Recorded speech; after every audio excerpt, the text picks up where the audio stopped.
வணக்கம். பள்ளக்காட்டிலேருந்து தர்மா பேசுகிறேன். அனைவருக்கும் இனிய பொங்கல் மற்றும் உழவர் திருநாள் நல்வாழ்த்துக்கள்.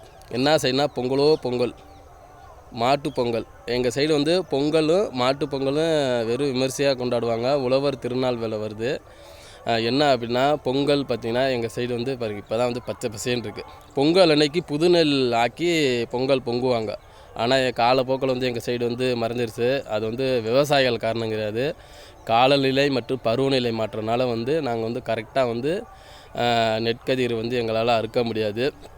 இப்போ எங்களுக்கு வந்து விளையிற நெற்கதிர் பார்த்திங்கன்னா 2 மாதம் ஆகும். அதை அறுத்து இன்னும் 2 மாதம் அப்புறம் தான் எங்கள் ஏரியா வந்து புது நெல்லில் வந்து பச்சை நெல்லை குத்தி நெல் அரிசி எடுத்து அதிலேருந்து பொங்கல் எங்கள் சைடு கொண்டாடுவாங்க. இருந்தாலும் நாங்கள் வந்து இந்த தை முதல் நாள் வந்து போன வருஷத்தில் விளைஞ்ச அந்த பச்சை அரிசி வச்சுருப்போம்.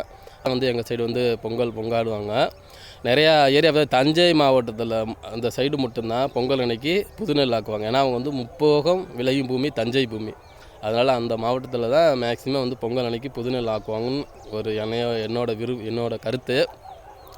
மேபி வேறு சைடு எங்கேயாச்சும் இருக்கலாம். ஆனால் வந்து எங்கள் சைடு வந்து பொங்கல் அன்னைக்கு வந்து எப்போதுமே வந்து நாங்கள் புது நெல் ஆக்க முடியாது. போன வருஷத்தில் விளைஞ்ச நெல்லை வச்சு தான் நாங்கள் பொங்கல் பொங்குவோம்.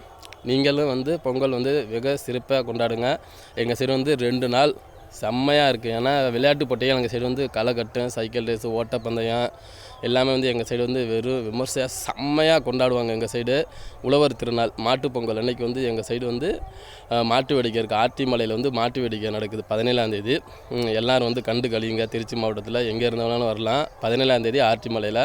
அதனால் மாட்டு பொங்கல் அதை வந்து எங்கள் சைடு வந்து பொங்கலோட மாட்டு பொங்கல் தாங்க வெறும் விமர்சையாக செம்மையாக எங்கள் சைடு வந்து கொண்டாடுவாங்க. நீங்களும் வந்து பொங்கல் வந்து செம்மையாக கொண்டாடுங்க. அனைவருக்கும் இனிய பொங்கல் மற்றும் மாட்டு பொங்கல் நல்வாழ்த்துக்கள்.